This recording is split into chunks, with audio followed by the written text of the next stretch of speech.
So in this video, I will be talking about the process of diffusion and osmosis, the principles behind this, and their importance. So as I have said earlier, the topic is about diffusion and osmosis. So osmosis is the process of the movement of water through a semi-permeable membrane. This process is also considered as a type of diffusion. When we say diffusion, this is the process wherein molecules would move from an area of a higher concentration to an area of lower concentration. So this concept is depicted in this image. So as you can see in this area, there are numerous water molecules, while on the other side, there is only one water molecule. So following the concepts of diffusion, or the principle of diffusion, these water molecules in this area would travel and move to this area. To further explain diffusion, we have this image. Let's say that these molecules here would represent water molecules. So initially, these water molecules are clumped together in this area of the container. So this area would depict the area with a high concentration, and this area over here would depict the area with low concentration. So following the principle of diffusion, the water molecules in this area would move to this part of the container. So these water molecules are able to diffuse because it contains high energy. And due to Brownian movement, these molecules would move randomly and they would bounce against each other and they would spread throughout the container.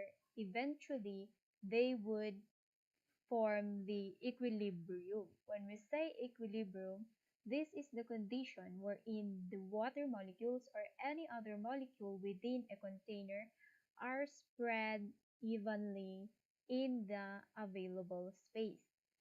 So moving on, let's now tackle the different factors that affect the rate of diffusion. So number one here is the concentration gradient. So if there is a very high concentration gradient, the difference between this area of high concentration and this area of low concentration is very much big, meaning in this area there are lots of water molecules as compared to this area of low concentration. Because there are a lot more molecules of water in this area, then the bouncing of these molecules against each other would be more often. So they would spread to this area of low concentration at a quicker rate. And then for the second factor is the temperature. So for temperature, if you boil this container, then the movement of these molecules would increase.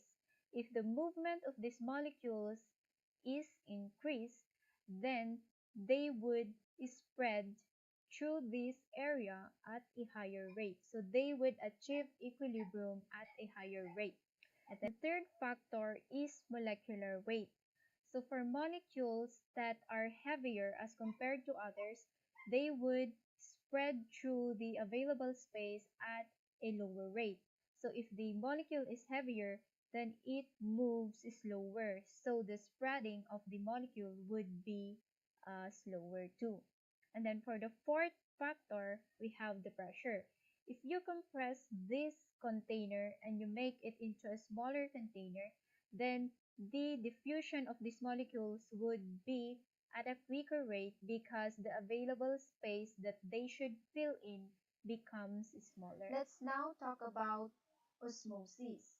So osmosis is a process that will involve the movement of these water molecules through a semi-permeable membrane.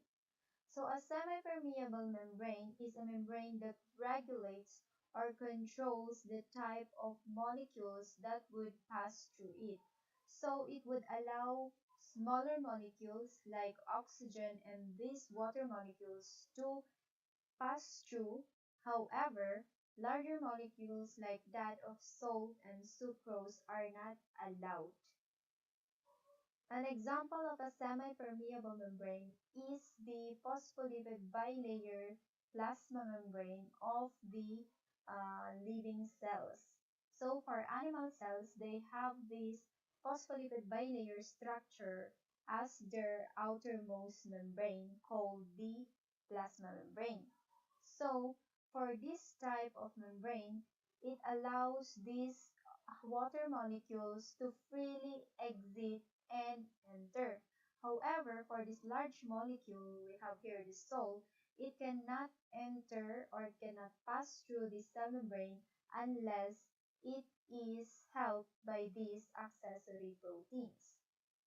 So osmosis is also considered as a type of passive transport. Passive transport in the sense that it does not need energy for it to occur. So meaning these water molecules can enter or pass through this semi-permeable membrane even without utilizing energy. In the process of osmosis, aside from taking into consideration the water concentration, another important factor is the solute concentration. So these two factors have an indirect relationship. So if an area has a low water concentration, then it also has a high solute concentration. However, if an area has a high concentration of water, then it has a low concentration of solutes. So for you to remember how osmosis works, the most important thing that you have to remember is that the water would move to a higher concentration of the solute.